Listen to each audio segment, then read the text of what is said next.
Halo rek, ya apa kabare? Kembali lagi di Cinema 22. Di video kali ini kita bakalan membahas alur cerita film terbaru dari Netflix berjudul Rebel Moon: A Child of Fire Part 1. Di film kali ini menceritakan tentang seorang wanita yang merupakan mantan pasukan terbaik alam semesta yang ditugaskan untuk mencari pejuang dari planet-planet lain untuk melakukan pemberontakan terhadap kerajaan luar angkasa. Sebelum masuk ke alur ceritanya, jangan lupa untuk like, komen, dan subscribe terlebih dahulu. Jika sudah, langsung saja kita ke alur ceritanya.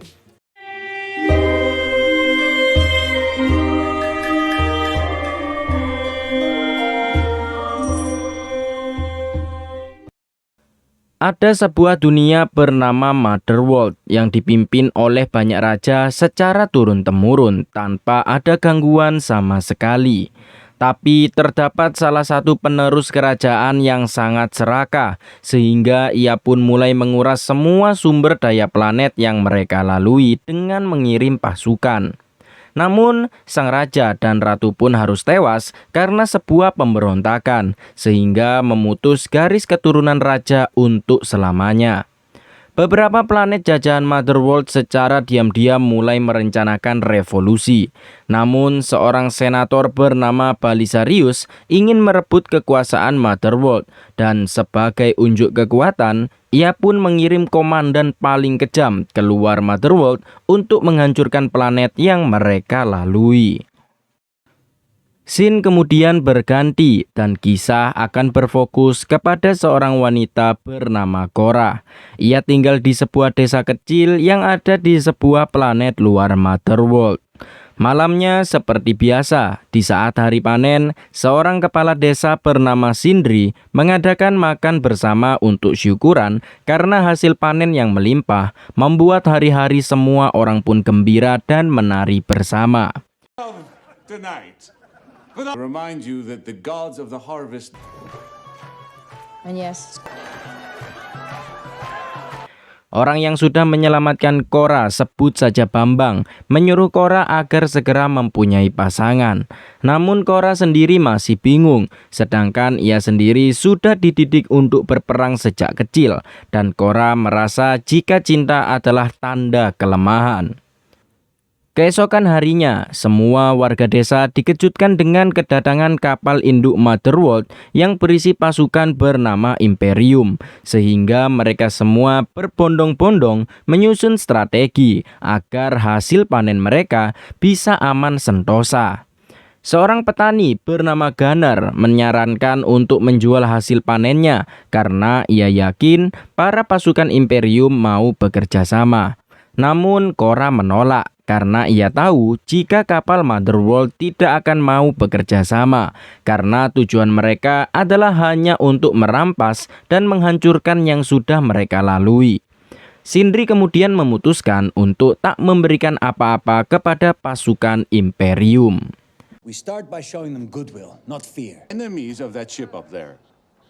Hanging over our lands cannot be good. That's your... But volunteer nothing about how fertile this land. Tak lama kemudian, seorang komandan kejam suruhan Balisarius bernama Noble pun datang. Kedatangannya membuat para warga ketakutan. Kedatangan Noble adalah mencari para pemberontak yang disebut dengan klan Blood Axe yang sudah menyerang tempat penyimpanan makanan Noble, membuat persediaan makanan pasukan Imperium pun menipis. Noble kemudian menawarkan Sindri untuk menjual makanannya kepadanya dengan harga yang sangat tinggi.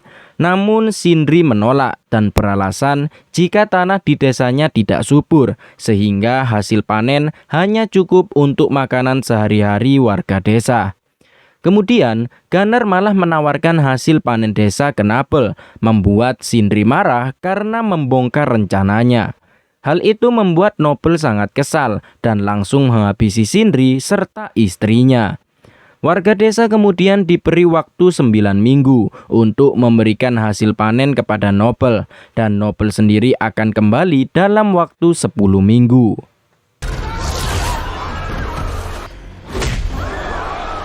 Starved to death. I don't understand. I said, tell me, partner, when I can expect my harvest. Noble kemudian mengutus beberapa anak buahnya untuk mengawasi desa. Pasukan Imperium juga dibantu oleh sebuah robot pembela raja bernama Jimmy. Namun seorang pasukan bernama Marcus malah menembaki Jimmy karena ia yakin jika robot jenis itu tak akan melawan lagi karena sejak wafatnya sang raja, para robot mulai menolak untuk bertarung. Jimmy kemudian membersihkan dirinya di sebuah sungai dan tak lama seorang gadis bernama Sam datang memberinya sapu tangan. Di sana mereka berdua berbincang satu sama lain dan Jimmy melihat Sam mirip dengan putri raja bernama Putri Isa yang dipercaya akan membuat perdamaian. Namun Putri Isa tewas dibunuh oleh orang yang ia percayai. Malamnya, semua orang berniat untuk memberikan hasil panennya kepada Noble agar warga desa dianggap berharga oleh pasukan Imperium, sehingga mereka semua akan diberi pengampunan. Kore yang mendengar hal itu memutuskan untuk pergi karena ia yakin jika pasukan Imperium tak punya ampun setelah melihat perlakuan Noble menghabisi Sindri. Tapi saat akan pergi, Korra melihat Sam yang diganggu oleh para pasukan Imperium. Salah satu pasukan bernama Aris juga membela Sam. Namun, ia malah dihajar oleh rekan-rekannya sendiri. Karena merasa kasihan, Korra pun akhirnya menolong Sam dan ia berhasil menghabisi semua pasukan Imperium seorang diri.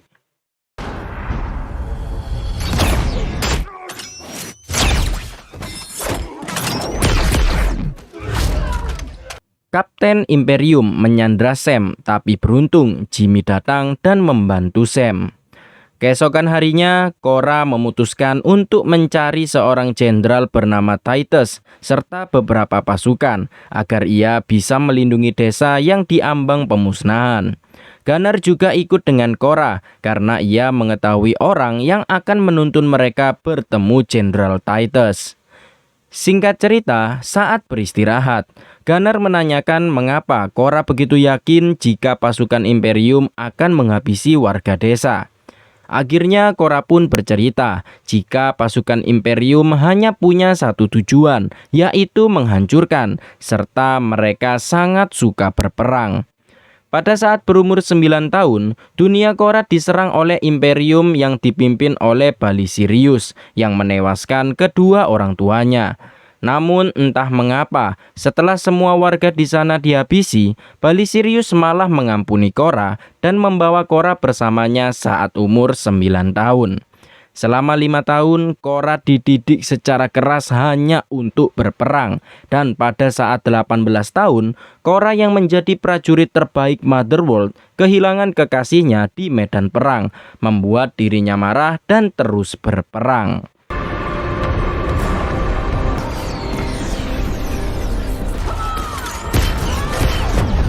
Keesokan harinya mereka berdua sampai di kota pelabuhan. Tapi sayangnya orang yang mereka cari sudah ditangkap oleh bounty hunter yang bekerja untuk Imperium.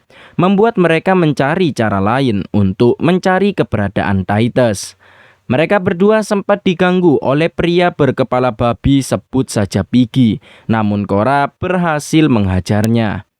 Kemudian Korra mendapat informasi keberadaan Titus yang sekarang berada di sebuah tempat bernama Pollux.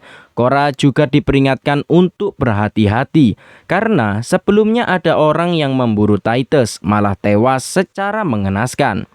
Tak lama kemudian Piggy datang dan tak tinggal diam. Ia membawa beberapa anak buahnya untuk menghabisi Korra. Tapi inilah yang terjadi.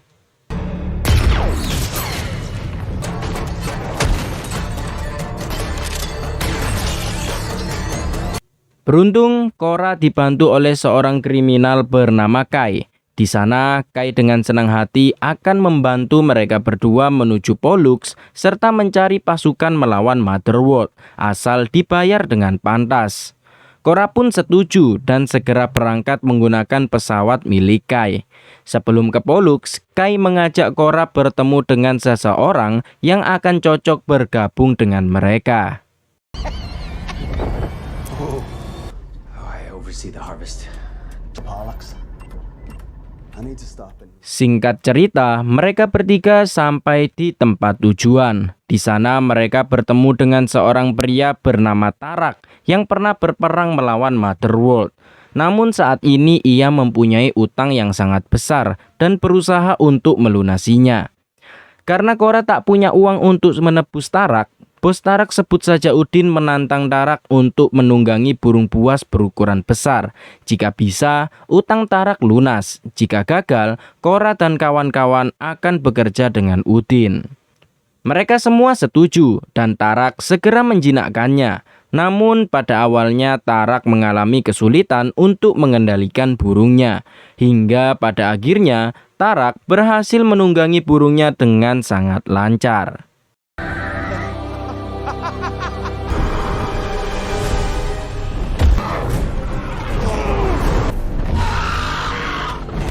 Pada akhirnya utang Tarak pun lunas dan bisa pergi dari sana bersama Korra. Sedangkan Udin sendiri yang mencoba menunggangi burungnya malah tewas dicabik-cabik oleh hewannya sendiri. Singkat cerita, mereka berempat sampai di kota tambang. Di sana mereka merekrut seorang pendekar pedang legendaris cyborg bernama Nemesis. Nemesis cukup terkenal di sana karena kemampuan pedangnya. Dan di saat itu juga, seseorang meminta bantuannya untuk menyelamatkan anaknya yang diculik oleh monster laba-laba bernama Harmada.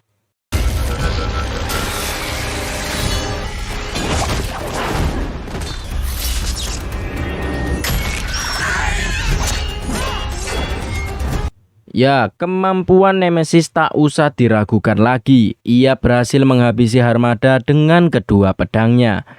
Setelah itu mereka semua pun segera melanjutkan perjalanan. Di tengah perjalanan, Korra kembali menceritakan masa lalunya kepada Gunner, yang dimana kemampuan Korra yang sangat luar biasa di medan perang membuat dirinya diangkat menjadi pengawal pribadi Putri Isa. Putri Isa mempunyai kemampuan untuk membangkitkan makhluk hidup, yang terlihat seekor burung yang sudah mati kembali sehat walafiat setelah dipegang oleh Isa. Singkat cerita, Korra dan kawan-kawan sampai di Pollux. Namun di sana Jenderal Titus malah menjadi seorang gelandangan karena ia masih merasa bersalah atas kematian semua pasukannya, dikarenakan dirinya yang menyerah saat berperang. Tapi Korra mencoba meyakinkan Titus jika ia masih bisa menebus kesalahan itu untuk terus melawan Motherworld. I am beyond redemption. I have no time for... What do you want from me? Are you not General Titus? Di sisi lain, informan yang sebelumnya dicari oleh Gunner sudah sampai di markas Noble. Di sana ia dipaksa untuk memberitahu lokasi pemberontak bernama Devra Bloodaxe dengan dijanjikan kebebasan. Namun saat memberikan lokasi Devra, Noble malah menghabisi si informan dan segera menuju lokasi Devra. Levitica.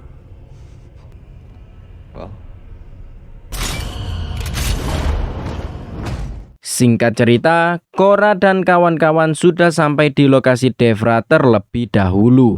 Di sana, Korra ingin bergabung dengan kelompok revolusi Devra, karena dengan begitu para warga desa akan aman, dan Devra bersama pasukannya akan dibayar dengan hasil panen yang melimpah. Tentu saja Devra menolak, karena bagaimanapun juga pasukan Motherworld adalah pasukan yang sangat mustahil untuk mereka kalahkan. Tapi pada akhirnya saudara Devra yaitu Darian setuju untuk membantu Korra karena lokasi mereka bisa saja ketahuan saat warga desa Korra diserang dan diinterogasi. Darian kemudian mengajak semua anak buahnya untuk bergabung. Mereka semua kemudian segera pergi menuju tempat bernama Gondival karena Kai mengatakan jika ada orang yang dapat membantu mereka. Your fault anyway. It's true. Beacons a little of whatever. Tapi tak lama setelah mereka pergi, Noble sudah sampai di sana. Seorang raja bernama Levitica yang selama ini melindungi Devra dipaksa untuk memberitahu lokasi Devra. Tapi seperti biasa, Noble adalah orang yang licik. Ia menghabisi Raja Levitika dan menghancurkan tempatnya.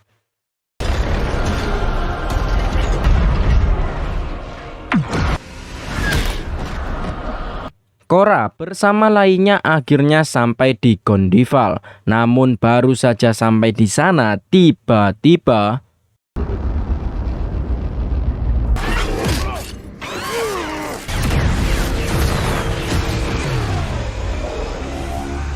ya, ternyata pasukan Imperium sudah datang di sana dan Kai selama ini berkhianat, membuat Korra dan lainnya tertangkap. Alasan Kai berkhianat karena ia tahu jika hadiah menangkap mereka semua sangatlah besar, terutama Korra yang merupakan mantan pasukan Imperium yang memberontak. Terlebih lagi, planet Kai sudah dihancurkan oleh Mother World yang membuat semua orang di planet Kai tersiksa. Piece of shit. As they turned them to ash from low. Then there was you. Arik, for instance. Tak lama kemudian, Noble pun datang yang mengenali mereka semua sebagai pemberontak karena sudah menghabisi beberapa pasukan penting Imperium. Gunnar kemudian dipaksa untuk menghabisi Korra, namun Gunnar berhasil mengelabui Kai dan segera menghabisinya, membuat Korra beserta lainnya bebas. Pada akhirnya terjadi baku tembak yang sangat epik di antara mereka, membuat tempat tersebut hancur.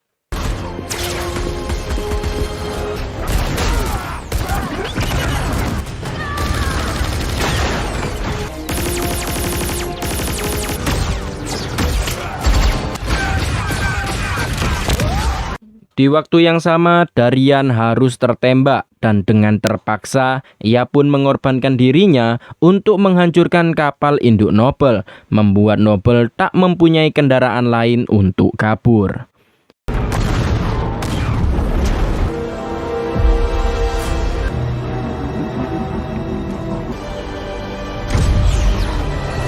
Di sisi lain, Korra berhasil mencapai Noble. Mereka berdua kemudian bertarung untuk menghabisi satu sama lain. Namun Korra, yang merupakan mantan pasukan terbaik, berhasil mengalahkan Noble yang dikenal sangat kejam.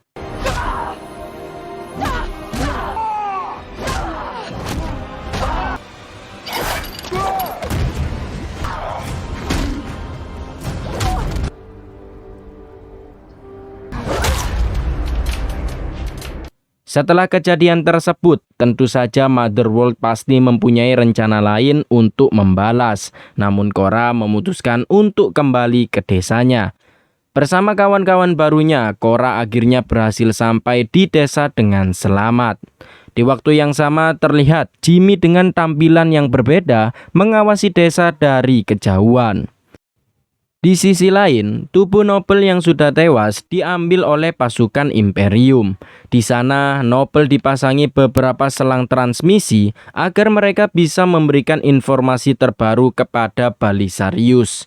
Di alam bawah sadarnya, Noble memberitahu jika ia sudah menemukan Korra. Balisarius sendiri sangat dendam kepada anak angkatnya itu dan meminta Noble untuk menangkap Korra secara hidup-hidup agar Balisarius bisa menghukum Korra dengan caranya sendiri. Setelah itu, Noble kembali dihidupkan untuk kembali bertugas. Setelah itu, film pun berakhir. Itulah guys alur cerita film Rebel Moon A Child of Fire Part 1. Sayangnya film ini masih bagian pertama dan masih ada bagian selanjutnya yang akan rilis tahun depan pada bulan April dengan judul Rebel Moon The Scargiver. Untuk kalian yang suka channel alur cerita film, jangan lupa untuk like, komen, dan subscribe serta nyalakan tombol loncengnya agar kalian mendapatkan notifikasi video baru dari channel ini. Untuk kritik, saran, dan lain-lain, kalian bisa tambahkan di kolom komentar. Terima kasih yang sudah menonton, sekian dan sampai jumpa.